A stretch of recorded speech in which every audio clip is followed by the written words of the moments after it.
Guys, this year's film festival is really something special. I agree, Robbie. Kasi alam mo, lahat ng 10 entries deserving manalo. We all witnessed the talent and heart that they've put into their work for the golden edition of the Metro Manila Film Festival. And now the time has come to announce our big winner. Who will take home the Best Picture Award? This category is brought to you by Playtime. And to present the nominees for the Best Picture Award, please welcome film critic, creative writer, academic, and the chairman of the Board of Jurors of MMFF, Mr. Nicanor Tiongson. Films are a powerful piece of art that moves people and touches the heart. Sa makasaysayang 50th edition ng MMFF ngayong taon, alin kaya ang pelikulang tumatak at pumukaw sa puso at isip ng manonood? The MMFF 50th Best Picture Award goes to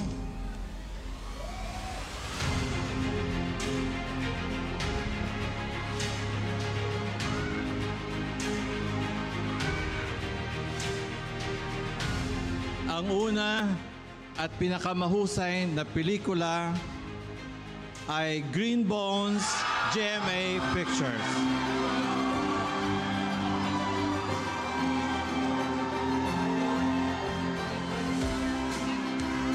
To present the award, we have Senator Jinggoy Estrada, Senator Bongo, and Senator Francis Tolentino.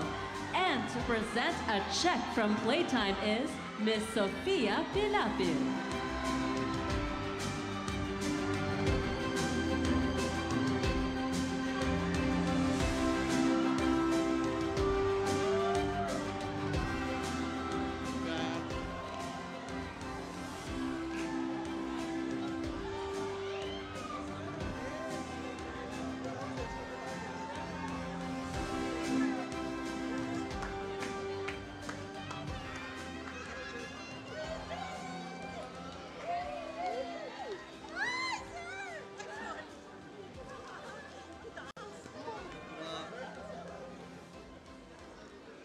We'd like to thank the MMFF, the 50th year of MMFF, Chairman Artes, the MMFF Execom, all the jurors for this Best Picture Award.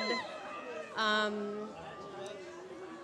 also want to share this award to all the to the other 9 films in this Metro Manila Film Fest, because to make a film, it takes blood, sweat, and tears and resources.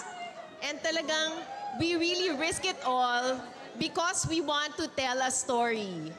And I hope that people listen to all these wonderful, outstanding stories of these movies in this year's Metro Manila Film Festival. I'll give the floor to Nessa in a while so she can rightfully thank everyone involved in this movie. But I would like to say that we won this award because of the grace of God, and to God be the glory. Thank you. Thank you so much to the jury. Thank you to MMFF. This is historic for us. This is a very big thing for GMA Pictures.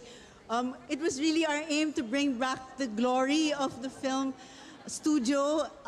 25 years ago, we won for Muro Ami. 26 years ago for Jose Rizal. That was back-to-back. And this is back-to-back Firefly and Green Bones. Congrats, guys! I want to thank so many people on behalf of Miss Annette and I. The beautiful story of Green Bones was created by J.C. Rubio. We workshopped it for months with Sir Ricky. It was Sir who fleshed out all the characters with such heart. And then Ange flipped the storytelling around brilliantly. Finally, Ben Toll, our editor, rewrote the script with his edit, and that was amazing.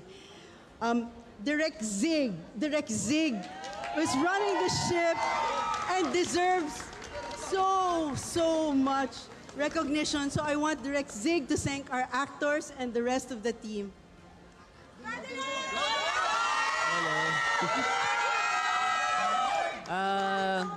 Ayun, una-una sa lahat, mula sa team ng Green Bones, nagpapasalamat kami sa MMFF, sa MMDA, sa jury members.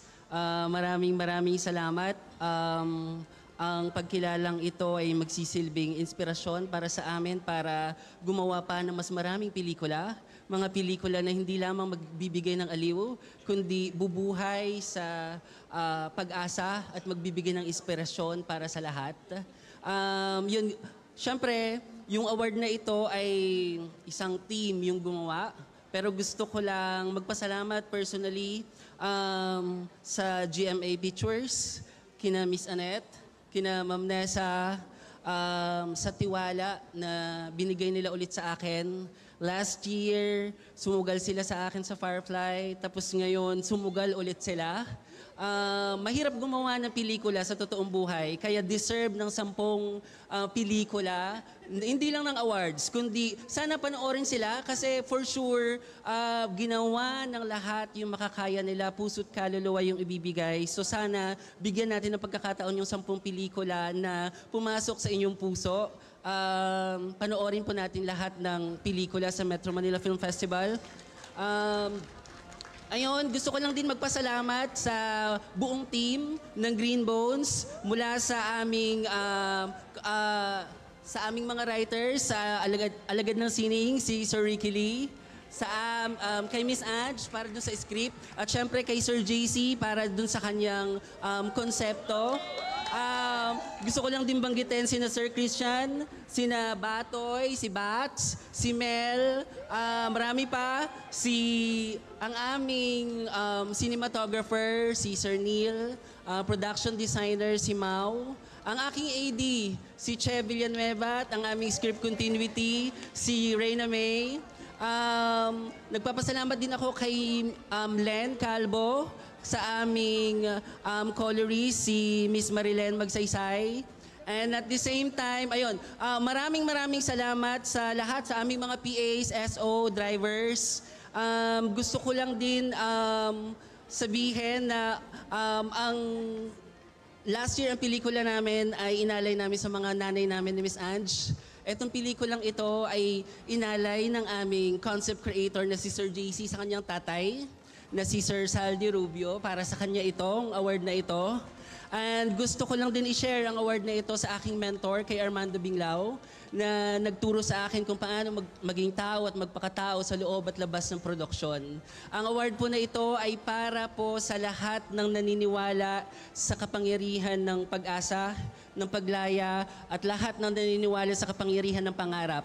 Lahat ng naniniwala sa kapangyarihan ng pelikulang Pilipino. Maraming salamat po. Sorry, nakalimutan ko. Gusto ko lang magpasalamat sa aking mga artista, si Dennis Trillo at si Ruru Madrid. Nagawa natin si Alex na sobrang lapit sa puso ko, si Miss Isa Casado at lahat ng aktor na kakilala namin, si Miss Ruby Ruiz na aming coach. Ayun, maraming salamat po sa lahat. Thank you.